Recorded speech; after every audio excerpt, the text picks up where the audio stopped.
बेटा टॉप करो वरना लाइफ बर्बाद हो जाएगी। कई बार सुना होगा आपने ये शब्द। किससे? अपने पेरेंट्स से, अपने टीचर से, है ना? क्या सही में पढ़ाई ना करने से लाइफ बर्बाद होती है? आजकल एग्जाम्स का सीजन चल रहा है, जहाँ देखो वहाँ एग्जाम्स, स्ट्रेस, लेकिन फिर भी बहुत लोग रील स्क्रॉल करते हैं।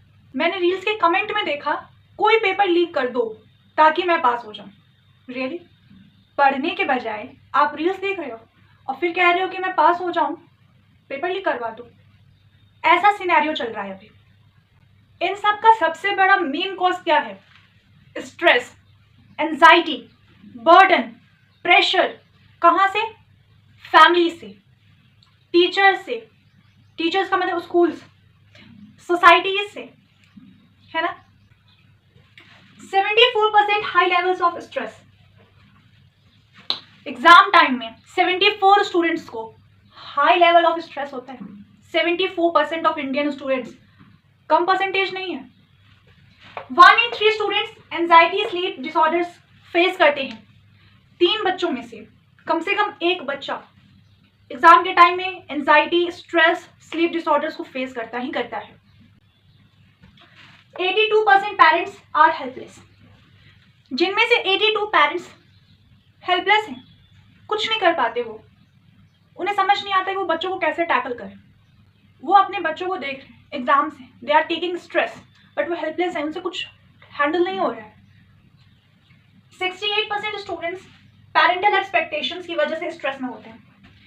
आजकल पेरेंट्स की एक्सपेक्टेशन इतनी ज़्यादा है, उनमें से रेशियो है 68% बच्चे पेरेंट की एक्सपेक्टेशंस की वजह से स्ट्रेस में रहते हैं। और उसके बाद क्या होता है वो आपको भी पता है, इतने सारे सुसाइड केसेस आते हैं। कोटा तो फेमस है, कोटा जितना ही एजुकेशन के लिए फेमस है, मुझे लगता है अब वो सुसाइड केसेस के लिए कुछ ज़्यादा ही फेमस होते जा रहा है। कोटा ही नहीं, अब ओवरऑल इंडिया फेमस हो रहा है सुसाइड के नाम पर। Exam suicide, exam suicide, exam suicide. क्या सुसाइड करना इतना इजी है? रियली? कल मुझे यहाँ इतनी सी चोट आई, मुझे अभी भी यहाँ पे दबाओ तो मुझे दर्द होता है। आप अपने हाथ की नसें काट लेते हो। इतनी हिम्मत कहाँ से आती है? अगर इतनी हिम्मत आती तो पढ़ने में हिम्मत क्यों नहीं दिखाते हो? और नहीं हो रही है पढ़ाई, नस काटना आपको आसान लगता है?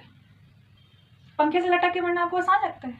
छत से कूद जाना आपको आसान लगता है? रियली? लेकिन पढ़ाई करना आपको आसान नहीं लगता है। अरे मर जाओगे, वापस जिंदा होके तो जन्म इसी धरती पे लोगे, फिर से वापस नर्सरी से पढ़ना पड़ेगा। लेकिन अभी तो आप 10th 12th की किसी एग्जाम की तैयारी कर रहे होगे, फिर क्यों? वाई? और पेरेंट्स को भी ये चीज़ समझनी पड़ेगी कि वो अपने बच्चों को स्ट्रेस ना दें। बच्चे मेहनत करते हैं, ये नहीं कि बच्चे मेहनत नहीं करते हैं, बच्चे अपने लेवल तक पूरी कोशिश करते हैं, they are trying their hard. But parents को ये समझना चाहिए कि ज़रूरी नहीं है कि हर 95% प्लस स्कोर करने वाला बच्चा ही बेटर होता है। अगर कोई पेरेंट्स से पूछे कि आपका बच्चा कितना परसेंटेज लाया, तो उन्हें शर्म नहीं आनी चाहिए बोलने में कि उनका बच्चा अगर 70% भी लाया है तो उनके बच्चे ने इतना तो पढ़ा, एटलीस्ट वो 70% ला रहा है। आधे बच्चे तो उतना भी नहीं ला पाते। मैं आपको अपने क्लास की स्टोरी बताती हूँ। जब मैं 12th में थी, रिजल्ट डे का दिन था, रिजल्ट्स आ चुके थे, सबको स्कूल बुलाया गया था। ऑफ कोर्स सबको माला पहनाया जाता है, लड्डू खिलाए जाते हैं। 12th का बात बता रही हूँ। टॉपर्स के आए थे 96 या 97%, 12th में मेरे आए थे 85%। जब मैं स्कूल पहुंची, वहाँ पे सारे टीचर्स रिजल्ट देखने में लगे हुए हैं, कौन से बच्चे के कितने हैं। क्लास में सारे स्टूडेंट्स जब गैदर हो गए क्लास 12th के, तो सारे टीचर्स भागते भागते आए, मतलब भागते भागते नहीं, तो क्लास में आए और सबने पूछा एक बच्चे के बारे में, वो कहाँ है, वो कहाँ है। आराम से बैठा हुआ था वो, और वो वही बच्चा था जो पूरे साल कुछ नहीं पढ़ा। लिटरली वो कुछ नहीं पढ़ता था, क्लास में तो कुछ नहीं पढ़ता था, वो एकदम बिलो एवरेज वाला बच्चा था। और सारे टीचर्स उसके पास आए और उससे पूछे तुम्हारे परसेंटेज कितने हैं। उसके परसेंटेज थे 74 या 75%। किसी ने भी टॉपर से नहीं पूछा कि तुम्हारे कितने आए, क्योंकि सबको पता था ये बच्चा पढ़ने में अच्छा है, इसके आएंगे।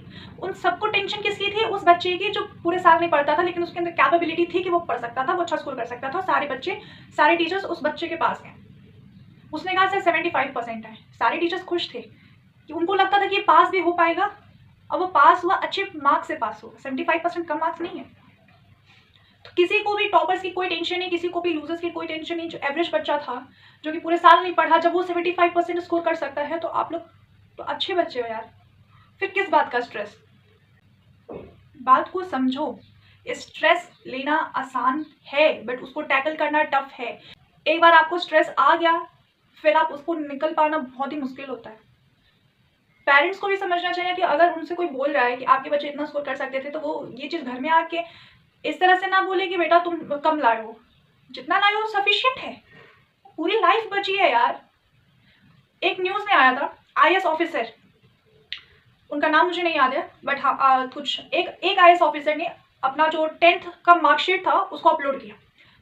तुम सुन के शॉक में हो जाओगे कि उनके नंबर कितने थे, वो भी केमिस्ट्री में। और आज वो आईएएस ऑफिसर हैं। उनके केमिस्ट्री में मार्क्स थे out of 100 only 23 passing marks होता है, और उनके केमिस्ट्री में कितने थे? 24। और आज वो किस पोजीशन पे है? IAS officer. मार्क्स हमारा फ्यूचर नहीं डिसाइड कर सकता। सोचो, वो तो 75% वाले से भी कितने बिलो में थे, आज वो आईएएस ऑफिसर बन के बैठे हुए हैं। तो यही चीज मैं आपको समझा रही हूँ। अपना लाइफ, इतना इंपॉर्टेंट लाइफ बस एक झटके में खत्म कर देना आपको आसान रास्ता लगता होगा, बट ये इतना आसान नहीं है। ये चीज पेरेंट्स को भी समझना चाहिए, बच्चे को भी समझना चाहिए, सोसाइटी, स्कूल, सबको समझना चाहिए। और ये रिसर्च है, ये सारी डेटा में ऐसी फैक्चुअल लेके नहीं आई हूँ, फैक्चुअल रिपोर्ट्स आई हैं, एनसीईआरटी की सर्वे हुई है इन सब पे। 52% children can't share their struggle, अपना स्ट्रगल नहीं शेयर कर सकते हैं। ऐसे कितने सारे वेबसाइट्स बने हुए हैं कि वो आपकी इन्फॉर्मेशन लीक नहीं करेंगे, आप उनसे जाके कॉन्टैक्ट करिए। प्लीज़, अगर आपसे नहीं हो रहा है हैंडल इतना स्ट्रेस, आप उनसे जाके कॉन्टैक्ट करिए। वो आपके स्ट्रगल्स को लीक नहीं करते हैं, आपके प्राइवेसी को लीक नहीं करते हैं, बट आपकी वो बातें सुनेंगे। और पेरेंट्स से भी ये हाथ जोड़ के बोलती हूँ, प्लीज़ अपने बच्चों को सुनो, एटलीस्ट सुनो। उनके बिजी शेड्यूल में सिर्फ एक आध कोई फिजिकल एक्टिविटी इंक्लूड करो। कब सो रहे हैं, क्या खा रहे हैं, क्या नहीं खा रहे हैं, सब कुछ देखो। लेकिन हाँ, एकदम हुक्म न जमा दो। बच्चों से प्यार से बात करो, समझेंगे आपको भी। और पेरेंट्स को भी बच्चे को समझना चाहिए। समझते हैं बट वो उस लेवल तक नहीं समझ पाते, ऑफकोर्स, क्योंकि जनरेशन गैप बहुत है। मैं अपने एज के लेवल वाले को जितना अच्छे से समझ सकती हूँ, उस लेवल तक 10 साल बड़े वाले लोग नहीं समझ पाएंगे। वो अपने एज लेवल को समझ पाएंगे, है कि नहीं? पहले आपके पेरेंट्स भी तो स्कूल गए थे, और उस टाइम का स्कूल आप सोचोगे ना, आपको हंसी आएगी। टीचर मोटे मोटे डंडे से मारता था, पूरे मोहल्ले में नचवा के मारता था। जिस दिन एब्सेंट हो गए घर से उठवा लेता था कि क्यों एब्सेंट हो गए। ये था पुराना स्कूल। तब इतना स्ट्रेस नहीं था, तब इतने सुसाइड लेवल्स नहीं थे, मतलब सुसाइड अटेम्प्ट्स नहीं होते थे।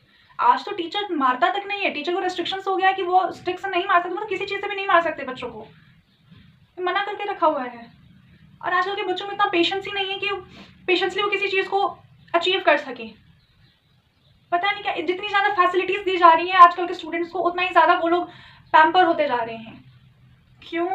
Just why? Question mark. अगर पेरेंट्स की एडवाइस आपको समझ नहीं आती है, देन आप पेरेंट्स को कहो कि आप एक जो नहीं होते साइकोलॉजिकल अच्छे से समझ सकते हैं माइंड को, उनसे कांटेक्ट करें, आप उनसे बात करें, वो आपको बेटर हेल्प दे सकें।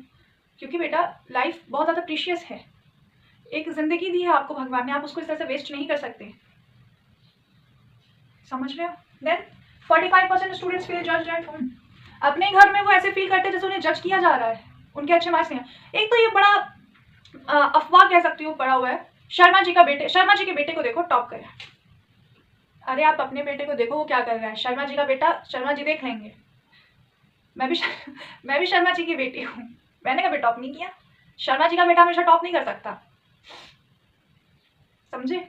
तो इस चीज़ को अपने माइंड से निकालो कि अरे शर्मा जी, कंपैरिजन करना बंद कर दो यार, कि उसने ऐसा किया तुम क्यों नहीं कर रहे, उसने ये किया तुम भी ये कर लो, तुम्हारा भी हो जाएगा। उसने ये चीज़ पढ़ी तुम भी ये चीज़ पढ़ लो, नहीं हो सकता यार। सबका माइंड अलग होता है, सबकी सोचने की कैपेबिलिटी अलग होती है, सबका पढ़ने का तरीका अलग होता है, सबकी समझने की शक्ति अलग हो सकती है। तो लोग एक चीज़ कैसे कर सकते हैं, है कि नहीं? अगर उस टाइम पे उस आईएएस ऑफिसर को जज किया जाता स्कूल के टाइम पे कि तुम्हारे इतने कम मार्क्स आए हैं, तुम कुछ नहीं कर सकते, तो आज वो आईएएस ऑफिसर ना होता। उसके पेरेंट्स ने हेल्प की, उसको सोसाइटी ने हेल्प की, उसने खुद हेल्प की। सबसे बड़े स्ट्रॉन्गेस्ट पावर आप खुद हो। जब तक आप खुद से नहीं हारोगे तब तक आपको कोई नहीं हरा सकता। ऐसा नहीं मुझे कुछ सुनने को नहीं मिलता, मुझे भी बहुत कुछ सुनने को मिलता है, लेकिन मैं अपने रॉब में रहती हूँ, सारा मैं करके दिखाऊंगी। कैसे नहीं करूंगी मैं? एक दिन जरूर कर दूंगी, पक्का एक दिन जरूर करूंगी। अपने मन में बिठाना, एक दिन जरूर करूंगा, है कि नहीं? और ये भी नोटिस किया गया है कि अगर घर का इन्वायरमेंट सही हो ना, घर का इन्वायरमेंट सही हो, तो बच्चे 90% तक स्कोर करते हैं, काफ़ी अच्छा स्कोर करते हैं। और एक और सबसे बड़ी खामी है आजकल कि वो लोग सोते नहीं है। इतना ज़्यादा स्ट्रेस बढ़ गया है कि वो लोग सोना कम कर दिए हैं और स्ट्रेस ज़्यादा बढ़ रहा है। कम से कम 7 घंटे की नींद ज़रूर लो। 7 आवर्स ऑफ स्लीप, ये एक स्टडी है कि 7 आवर्स ऑफ स्लीप से 30% तक का रिटेंशन होता है, मतलब आप ज़्यादा प्रोडक्टिव फील करते हो।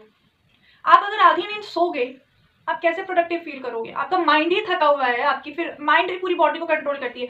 जब माइंड थका हुआ है तो आप अपनी बॉडी पे कैसे काबू पाओगे? आपको दिन में भी नींद आएगा। अच्छा खाओ, अच्छे से सो, अच्छे से पढ़ो। स्ट्रेस फील आ रहा है, आप जिस भी रिलीजन को मानते हो, जैसे मैं राधे कृष्ण को मानती हूँ, नाम जाप करो, या आप किसी और रिलीजन से हो, उसकी जो चीज़ें आपको मतलब ज़्यादा एनर्जाइज वाली हो, आप वो चीज़ करो। भजन सुनो, माइंड रिलैक्सिंग आजकल तो लो-फाई सॉन्ग्स आते हैं ना, माइंड रिलैक्सिंग सॉन्ग्स भी आते हैं, आप उसको सुनो।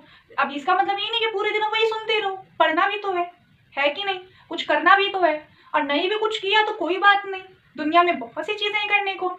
सब लोग पढ़ाई में ही आगे नहीं निकलते। आजकल तो स्कूल भी एक्स्ट्रा करिकुलर एक्टिविटी पे ध्यान देती है, स्पोर्ट्स खेलो, और बिज़नेस कितने अच्छे से आप लोग कर सकते हो यार। बिज़नेस के लिए तो इतना आपको बस आपको एनालिटिक सोच होनी ज़रूरी है, बाकी आपको कोई ज़रूरत भी नहीं है उसके लिए, है कि नहीं? तो बस मैं यही बता रही हूँ, स्ट्रेस मत लेना, आसान नहीं होगा, ट्राई ज़रूर करना। और अगर फिर भी रिलीफ नहीं मिल रहा है तो द बेस्ट सोल्यूशन है स्ट्रेस को डाउन करने का भगवद गीता। बस भगवद गीता की अगर पुस्तक भी नहीं है ना, आप फ़ोन पे देख लो, उसको समझ लो। आपको हर प्रॉब्लम का सोल्यूशन भगवद गीता है। आप एक बार पढ़ के ज़रूर देखना, आपको बहुत अच्छा फील करेगा। राधे राधे।